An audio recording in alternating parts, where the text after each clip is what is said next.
Mambo Team Africa Worldwide. Habari ya Asabui. Habari ya Mchana. Habari ya Jioni. Good morning, good afternoon, and good evening. I have been in Dar es Salaam, Tanzania, for over a month now. Today is Tuesday. Sunday made 1 month.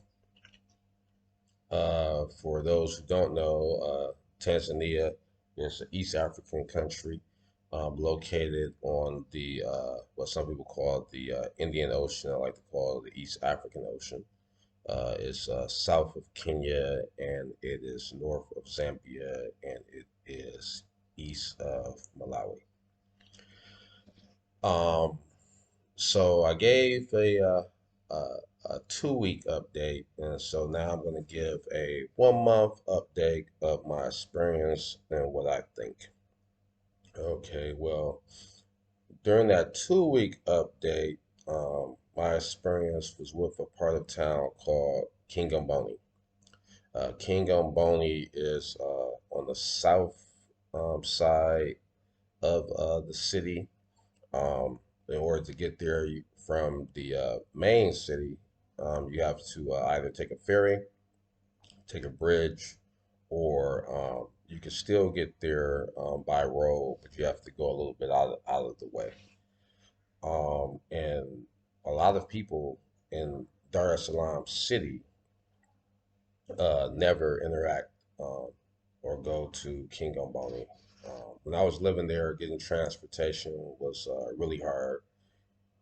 It might not just been because I was in King of Boney, but the section I was living in. I was actually living with the people, as a lot of people would like to say. I was living in an area that was it was like a semi-village type lifestyle. There were some small dukas I could walk to, um, you know, but it was not the city. And these houses, I believe they were built by the government. I mean, in the U.S., we might call it the projects, but they weren't given to the people to live in for free. They were built by the government, and then people had to purchase them. And it seems like, um, I guess the project wasn't a complete success because maybe only 50% of the homes have been purchased. It's like one house is occupied, then an empty house, then occupied, then empty house. That made it quiet and peaceful pretty much. And then, all the neighbors, they were nice. But uh, Wi-Fi reception was not good. I'm learning Wi-Fi reception in Dar for my purposes. This has not been the best. I mean, it's okay if you're just using it to surf the net or to watch Netflix or YouTube. But if you work in IT like I do, and you're working through a virtual desktop, which uses up a lot of bandwidth, then it's kind of subpar. So I've been trying to figure out different ways to boost my internet speed, including plugging directly to Ethernet, um, old school style. But um, it hasn't worked out so far. Some of my video conferencing has been choppy, which is not good um, for work. But I digress. So by me living in uh, King Gamboni, I feel like I wasn't getting the true Dar es Salaam experience. So I moved to the city. Um, I spent some time in Posta, which is like a uh, has a downtown feel. I've spent some time in Masaki, and currently I'm in a park called Oyster Bay, which people may still consider to be Masaki. Um, you know, and I will say that this is a better experience for me. Um, Now I can go out, I can get on the boda, which, if you don't know, that's a motorcycle cab. And in Kiswahili, a motorcycle is called piki piki.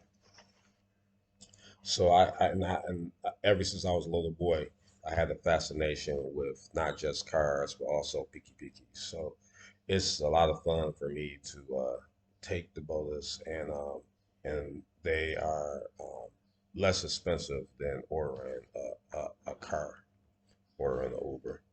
So I do that. So that's a lot of fun. Um, only thing is like if you're carrying a lot of luggage, then you need a car, or if it's raining hard, or maybe if you're on a date, then you might want to have a car. Um, the sun, the sun is very hot. I've always said I was a child of the sun, and I've always said that I don't believe in getting sunburnt, and and I always said that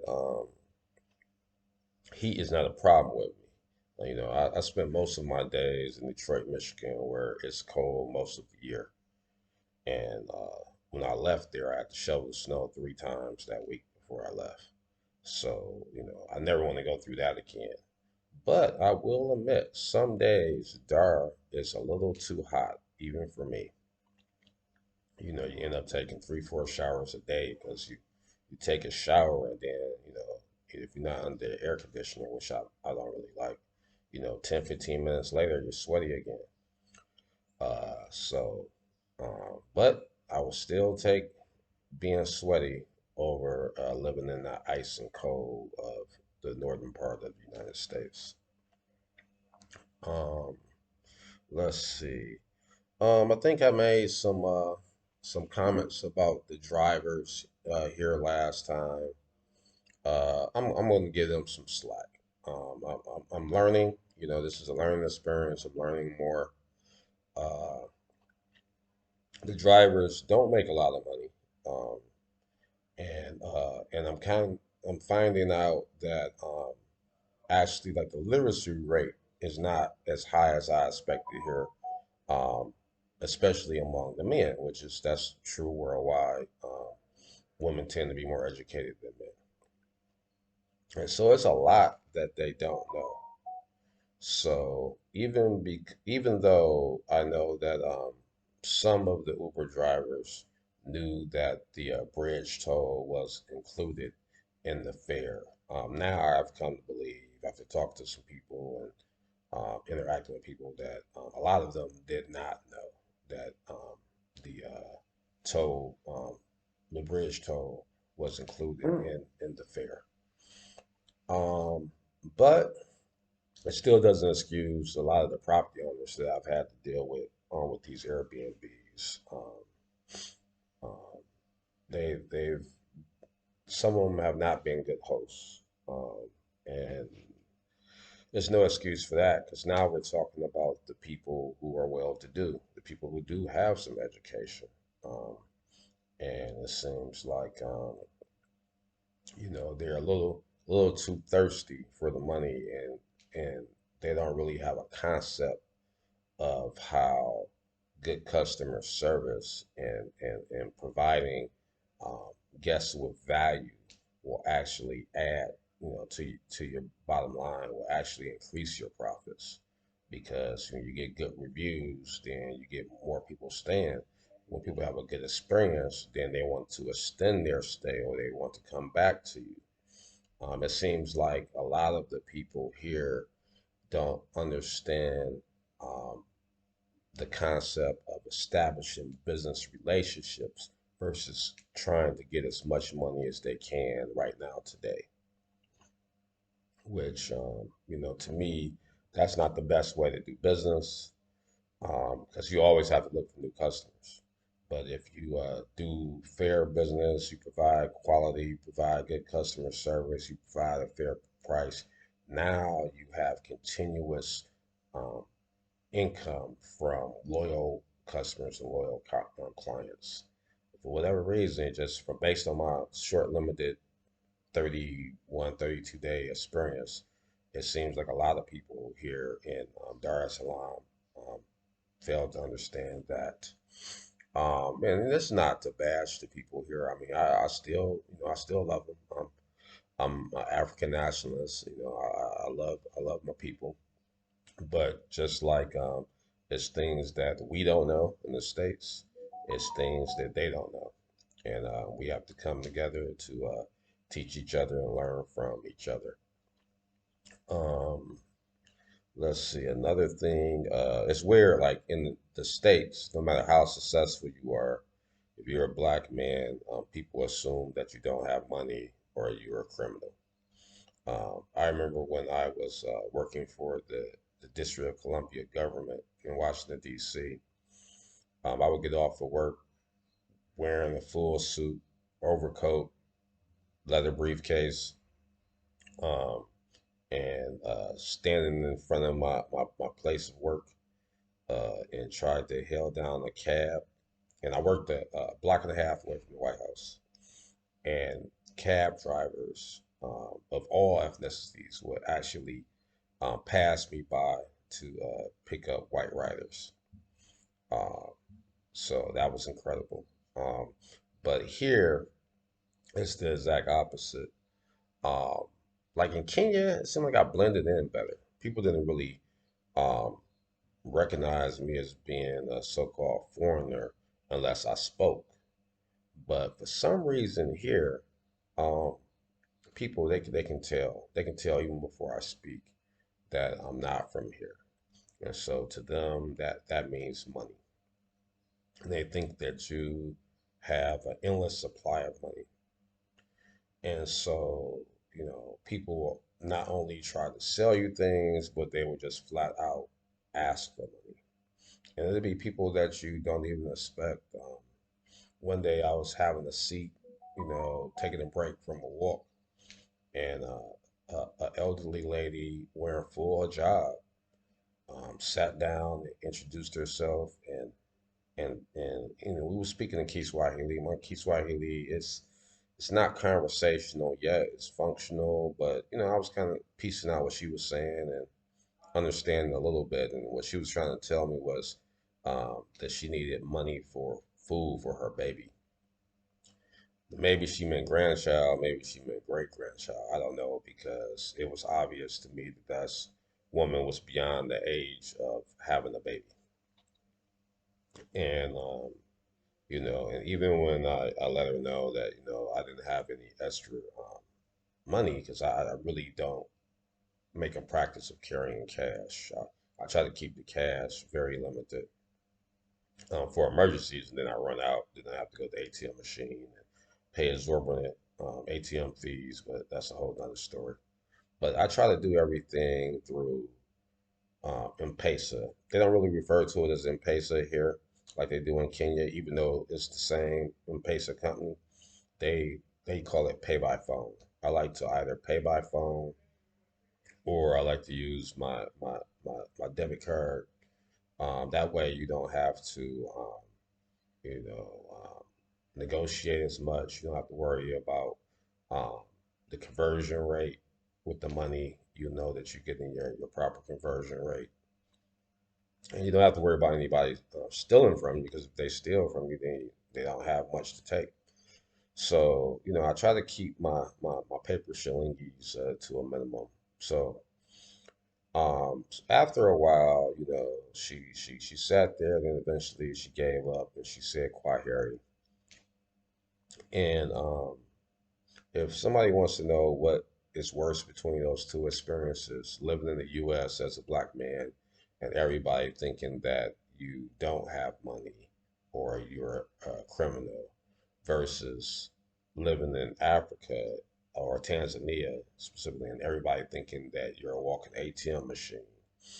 Uh, Even as annoying or as frustrating as the latter might be, I'll take this over that.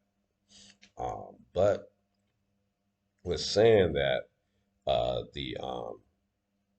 the Swahili sentence of today is going to be "I don't have any money," and there's two ways to say that.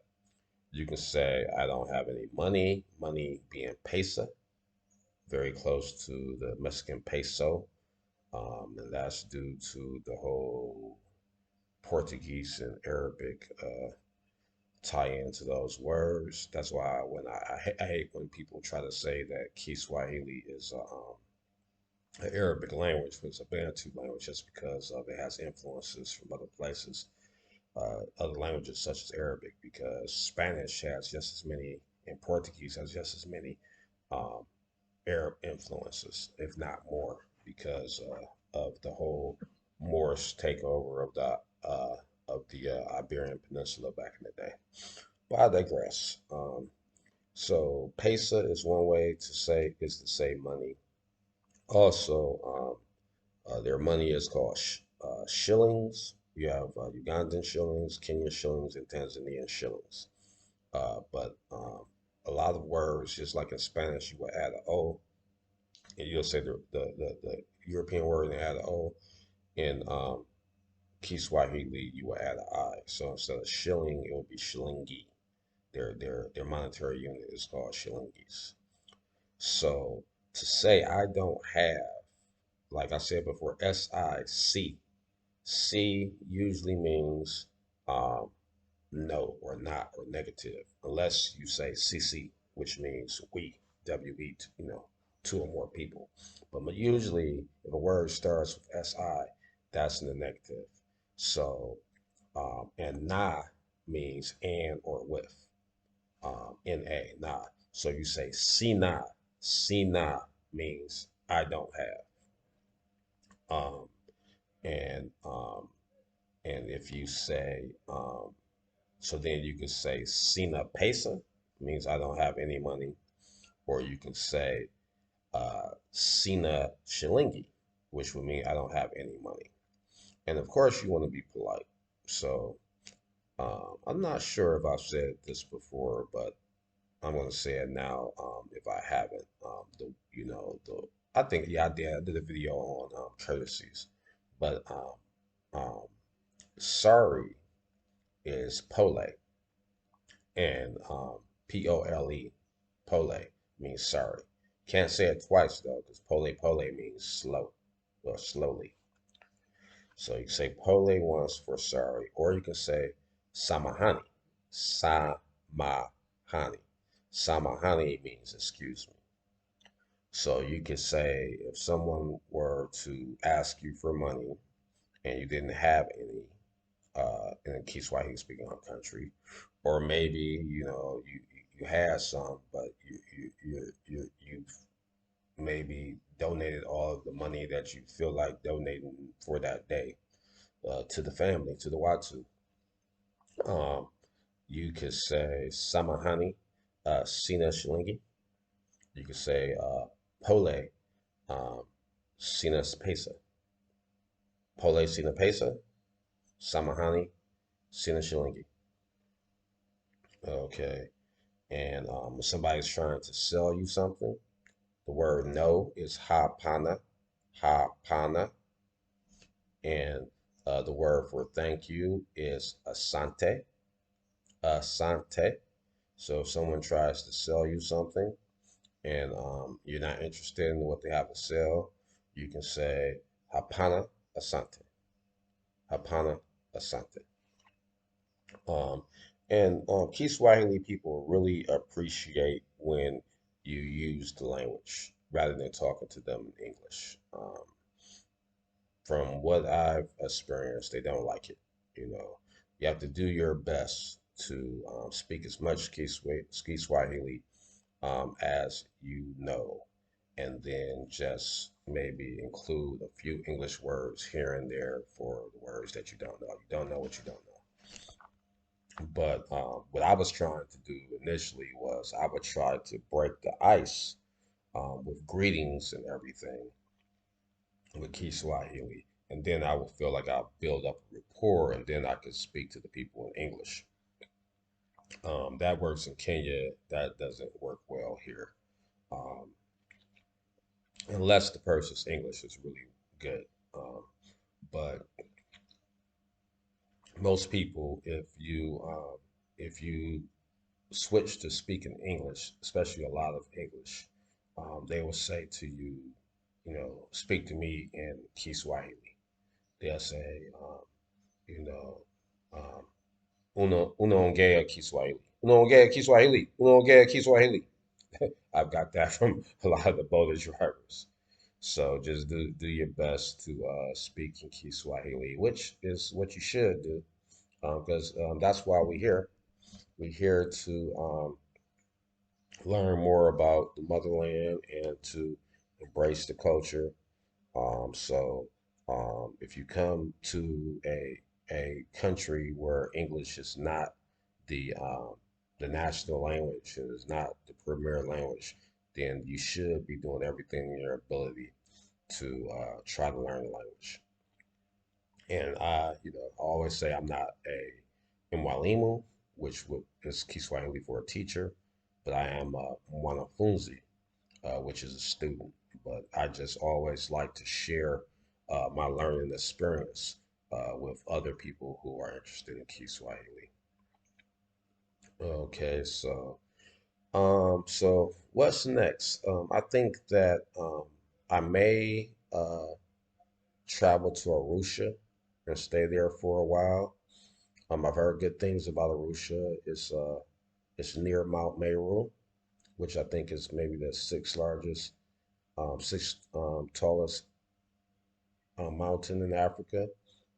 And then, of course, there's the famous Kilimanjaro, which is about 45 minutes away, I think, from Arusha, which is the largest um, um, mountain in Africa, at least according to Mashatani. I mean, some Kenyans say that Mount Kenya is taller. I don't know. That could just be nationalism speaking.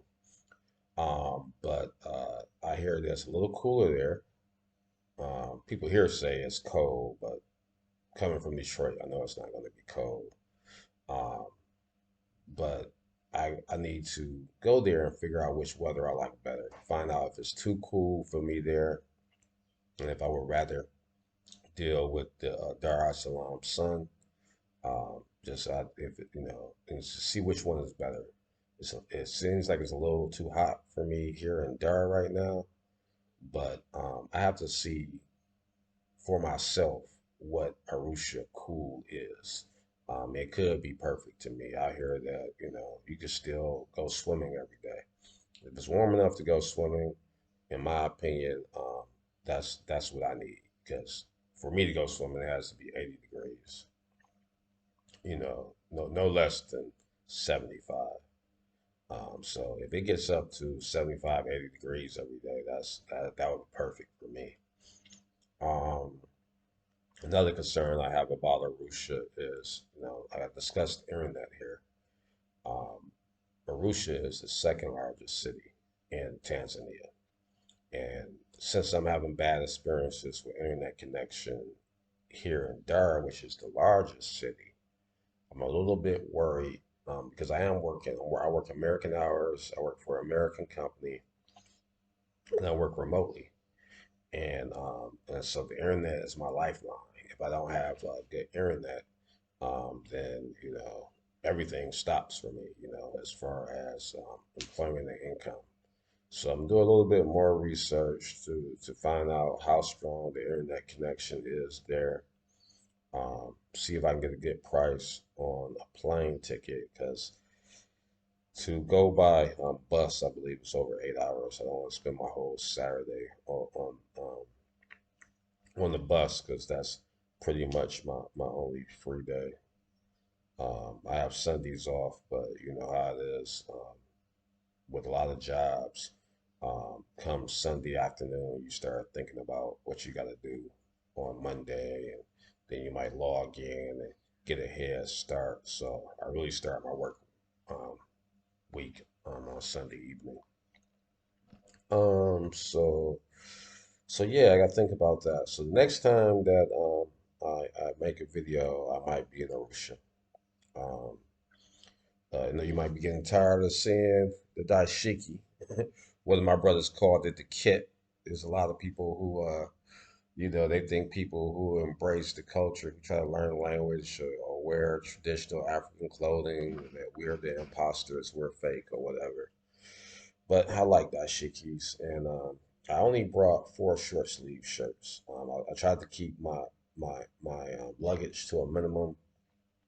I um I brought a couple long sleeve shirts just in case I'm in a setting where I can make some business connections, or if I were to hit a nightclub scene or something like that. I bought a couple long sleeve shirts. I brought four short sleeve shirts, and one of them ripped really bad. That was my favorite T-shirt too. It was my Buffalo Soldiers T-shirt. So everybody knows my military background, even though I have no love for Empire. I have a love for black soldiers. Our our experience is something that's rather unique, and our reasons for joining is not always the same as other people's. But let's see. So I'm down to three short sleeve shirts in rotation. So, you say this guy is always having on a dashiki because he's a fake hotep, then whatever you think, give you the middle fingers. Um, let's see. So I did the Kiswahili um um sentence of the day. Um, so I guess that's gonna be it. So that's my 1 month review. Things are good here. The place is beautiful. The food is good. Um, people are friendly.